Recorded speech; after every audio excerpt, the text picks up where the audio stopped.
Good evening everyone. మొదటగా ఈరోజు YSR Congress party కోసము, నా కోసము పనిచేసిన ప్రతి ఒక్క కార్యకర్త, ప్రతి ఒక్క నాయకుడు, ప్రజలు అందరికీ కూడా పేరు పేరు ధన్యవాదాలు తెలియజేసుకుంటున్నాను. ఇట్స్ ఎ బిగ్ క్వశ్చన్ ఏదైనా అండ్ గెలిచినటువంటి సత్యకుమార్ కూడా ధన్యవాదాలు తెలియజేసుకుంటున్నాను. కంగ్రాచులేషన్స్. ఇట్స్ బిగ్ క్వశ్చన్ నాకు, అసలు ఎక్కడ ఏమి చేశాము అని. అంటే ఓవరాల్గా కూడా రాష్ట్ర ప్రభుత్వం కావచ్చు, నేను కావచ్చు, ఎప్పుడు కూడా పేదవాళ్ళకు అండగా ఉండాలా, పేదవాళ్ళకు తోడుగా ఉండాలని జగన్మోహన్ రెడ్డి గారు ఆలోచించారు. నేను అదే విధంగా ఆలోచించినాను. ఈ 5 years అయితే అసలుకు నేను ఎక్కడన్నా విజయవాడ అలాంటి ప్రాంతాలకు పోయి రాత్రి 2 గంటలకు వచ్చినా కానీ మళ్ళీ పొద్దున్నే 7 గంటలకల్లా లేచి ఇంటింటికి వెళ్ళి తిరగడం జరిగింది. వెల్ఫేర్తో పాటు డెవలప్మెంట్ చేయడం జరిగింది. అన్నీ చేసిన. కేవలం 2 నెలల్లో వచ్చి అసలు అతను ఎవరో తెలియదు, పాడు తెలియదు. ఎక్కడైనా పోయి మామూలుగా జనరల్గా పోయి కూర్చొని నిలబడినా కానీ ఎవరు జనాలు కనుక్కోలేరు. దీంట్లో మరి ఐ ఫీల్ రియల్లీ సాడ్, బాధ అనిపించేస్తుంది నిజంగా. ఎందుకంటే అరే ఏంది మనం ఇంత కష్టపడి,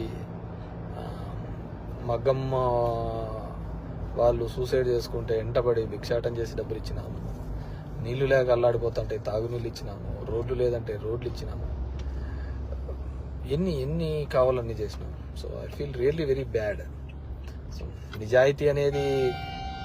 నిజాయితీగా ఉంటే సరిపోదు, కేవలం అబద్ధాల మీదే బతుకుతేనే బాగుంటుందనే ఆలోచన ఉందేమో తెలియదు, కానీ మనం అది ఆడలేకపోయినాం. ప్రతిసారి కూడా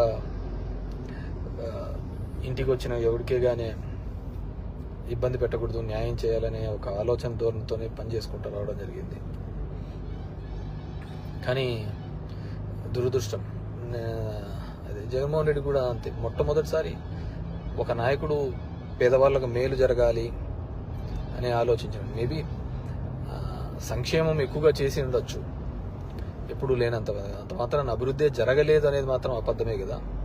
మీ గ్రామాల్లో ఉన్న సచివాలయాలు కావచ్చు, హాస్పిటల్స్ కావచ్చు, అసలు అవినీతి లేకుండా జరగడం ఏంది? ఇంతకుముందు ఏ విధంగా ఉండేది, ఇప్పుడు ఏ విధంగా ఉండేది, వాటిని కూడా చూడలేకపోవడము దురదృష్టకరమే అనుకోవాలి. సో ఏదేమైనప్పటికీ కూడా నేను దగ్గర ఒక పోస్టల్ బ్యాలెట్తో చూసుకుంటే 2600 ఎంతతో ఓడిపోవడం జరిగింది. ధర్మవరం పట్టణంలోనే ఎప్పుడు నేను నిరంతరము ఎప్పుడు అందుబాటులోనే ఉంటాను. అయినా కానీ తెలుసు మరి ఏమి వాళ్ళకు నచ్చిందో, కొత్తగా వచ్చింది, ఏమి నన్ను ద్వేషించినారో, ఏదైనప్పటికీ కూడా ఇది నాకు ఏ రాజకీయ పార్టీకైనా ఇది ఒక గుణపాఠం లాగానే. ఎందుకంటే ఇంతకుముందు జగన్ రెడ్డి గారు ప్రెస్ మీట్లో చెప్పినట్టు అంతమందికి ఒక మేనిఫెస్టో చెప్పి ఆ మేనిఫెస్టోలో 99% చెయ్యాలి అనే ఆలోచన. ఎందుకంటే ఇంతకుముందు చెప్పిన వాళ్ళందరూ మర్చిపోయేవాళ్ళు, పక్కన పడేసేవాళ్ళు. సో దానికి కన్నుంచావు చాలా ఉన్నాయని చెప్పి అబద్ధాలు అనే దానిల మీద ఈ టైటిలింగ్ యాక్ట్ అంటారు, ల్యాండ్ టైటిలింగ్ యాక్ట్ అంటారు, ఇది అంటారు.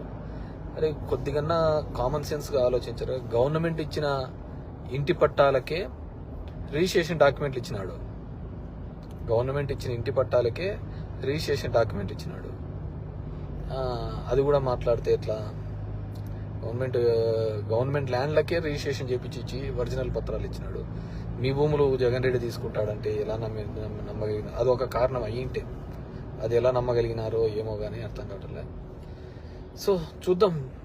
ఇప్పుడు చంద్రబాబు నాయుడు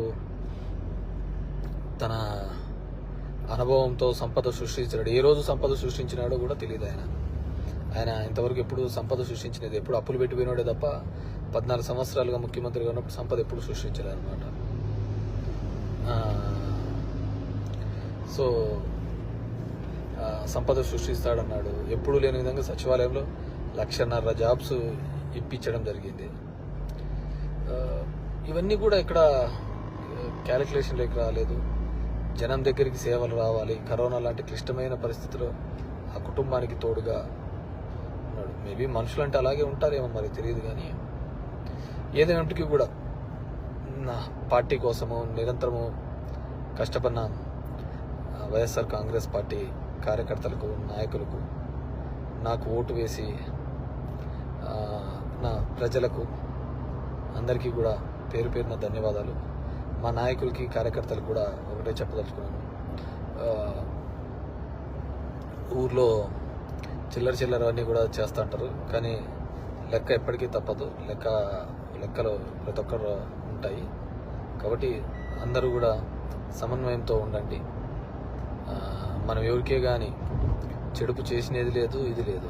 మన గడప శత్రువు తొక్కినా ఆ శత్రువుకు మంచి చేసేది తప్ప చెడు చేయలేదు అనమాట.